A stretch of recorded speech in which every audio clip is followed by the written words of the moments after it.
Good evening, Bahamas. Coming up tonight. A top RBC executive defends the company's most unpopular moves. Driver McCartney has something to say about the deadline to get illegal migrants out of the country. The Royal Bahamas Police Force giving back to families of murder victims. That story straight ahead.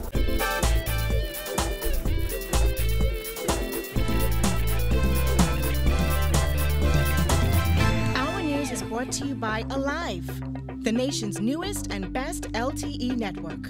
Good to be alive. Welcome to our news and thanks for joining us. I'm Kyle Joaquin.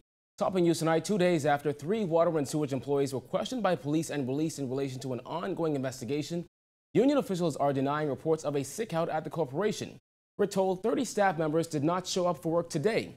President of the Bahamas Utilities Service and Allied Workers Union, Dwayne Davis, who was home sick, says there is no sick-out. Water and Sewage Chairman Adrian Gibson insisted that only a handful of employees called in sick, but he said the entire situation is unfortunate. It is absolutely ridiculous and unwarranted to seek to try this matter in the court of public opinion and to orchestrate and or engage in what is tantamount to actions that are outside of good relations, respect to unions, the Industrial Relations Act, and the Industrial Agreement.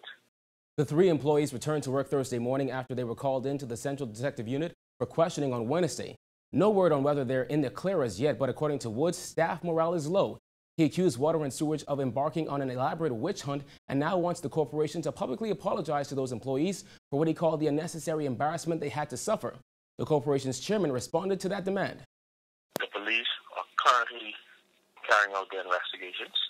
No conclusion has been drawn. They have not concluded the investigation. They will decide with respect to the criminal investigation if anyone will be charged or not charged. And so I do not know how anyone could speak to progress in that matter, given that it's not concluded. And furthermore, we see no reason for there to be calls for apologies. Over on Grand Bahama, a man is dead after being shot by 2 gunmen at a local business there. The incident happened just after 10 last night. Police say the victim actually chased his attackers after being shot, but he collapsed in the parking lot. That's where officers found him when they responded to the scene at West Mall Drive. EMS personnel pronounced him dead at the scene. It is the second murder recorded on Grand Bahama just 5 days into this new year. Well, a top-ranking regional executive of Royal Bank of Canada is defending the Canadian bank against criticism by some Bahamians who aren't happy with recent changes. RBC has come under fire in recent months for shutting down branches on Family Islands, hiking fees, and pushing consumers towards mobile and internet banking. Jasmine Brown tells us more. While the RBC exec acknowledged that those changes were initially unpopular, he says they were vital for the bank. I mean, we've been here 109 years, right? We want to make sure we're here for at least another 109 years. So by doing that, we've had to make what some people would term as unpopular decisions, but they're for the long-term success. One of the most unpopular decisions centered on the move by RBC to discontinue several of its in-brand services this month as it undergoes a digital transition. In a notice to its customers released last month, RBC advised that as of January 2nd, deposits and transfers to other RBC clients' accounts will no longer be accepted over the counter, with the exception of RBC Finco clients. As of January 15th, fast deposit will no longer be available, while the processing of wire transfers over the counter would be discontinued. Both services will operate on digital platforms such as RBC's mobile application. Darling says the bank isn't trying to upset its customers. You have to find a way to do things efficiently. We're like any other business in the Bahamas, quite frankly, as we pay staff, we pay rent, we pay power, we pay, all our utilities, we pay taxes. We're very heavily taxed as an industry. So like any business, if your industry or your economy is not growing, you have to look at how do you become more efficient within that economy to make it sustainable. Despite initial pushback, Darling says the response has improved, with approximately 60,000 customers now using the app. As for the chances of more fee increases this year, RBC actually came out this year and put a moratorium on fee increases for 2018. So what you'll see a lot of the noise or comments about is around that check cashing fee. So this move to digital eliminates that service altogether if you're not a client of RBC, and eliminates that fee. So that, we'll see that part of it disappear. But no, in a year of transformation, we felt it was, prudent to say that, we're going to just hold fees. Let's get through these changes, and then let's see what it looks like at the end of the day. Reporting for R News, I'm Jasmine Brown. The Minnis administration does not appear to be serious on migration, according to former Immigration Minister Loftus Rokas, who noted that a recent announcement that the government intends to prosecute employers who hire illegals is nothing new. Roker asserted that officials only do things when it is convenient, adding there is a tendency to say something but forget about it and move on the next day.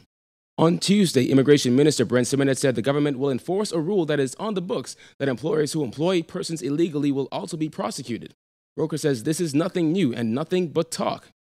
The government had also warned illegal migrants in the country that they had until last December to obtain the necessary legal documents to reside or work in the Bahamas or be aggressively pursued and deported. Roker says there should be no gap in enforcing the laws of the Bahamas and called the deadline nothing more than politics. Well, former Minister of State for Immigration Bramble McCartney isn't impressed with the new government's stance on immigration either. Georgia Bain has that.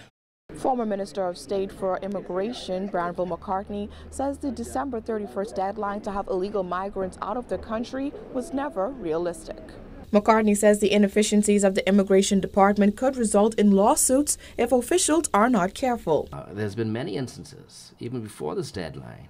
I've experienced it with some of my businesses that I'm involved in, where immigration has come, they've picked up persons who have the necessary documentation, they've detained them, and as a result has caused my business money.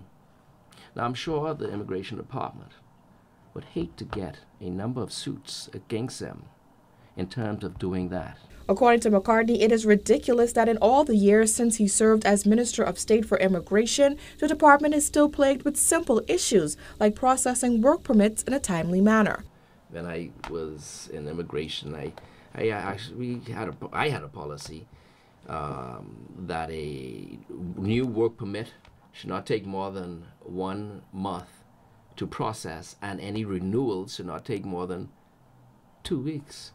And when I sat there, I remember having that office almost work around the clock because of the backlog, and to try and get those work permits out, or a determination on those work permits, whether they were first-time applicants or renewals.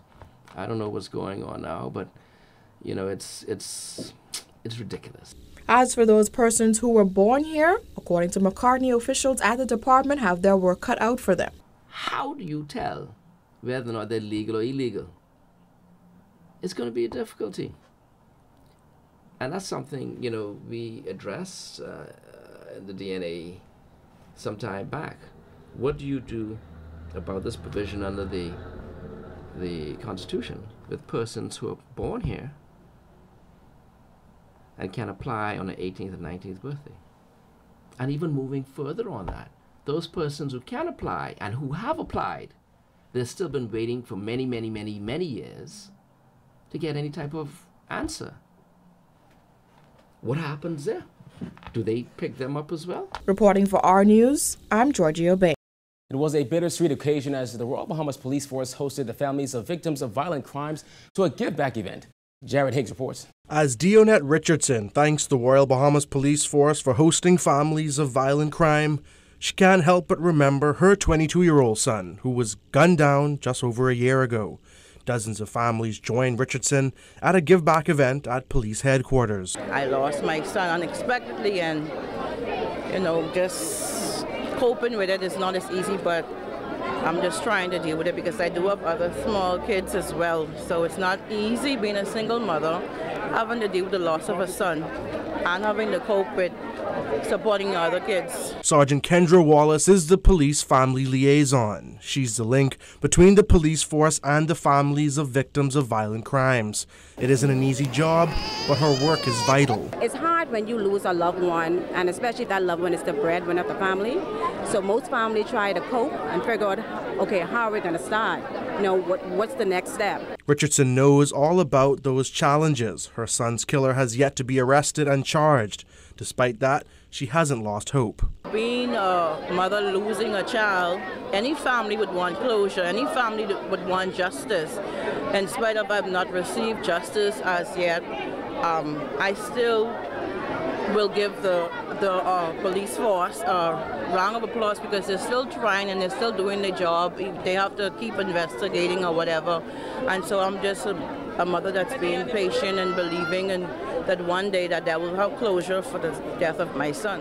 Not everybody was as optimistic. One woman we spoke to, whose son, 16-year-old, died last year, said she hadn't heard from the police since the day of his death. Natasha Minnis didn't feel that police cared about her situation. When our news pointed out that this forum was an opportunity to speak to a senior officer about her son's death, she seemed to see the situation differently. Today is the day I need to speak to someone before I leave there. Okay. And let me ask you this, I mean, they're trying here to give back to, do you think that it's enough? I mean, the gifts, the food.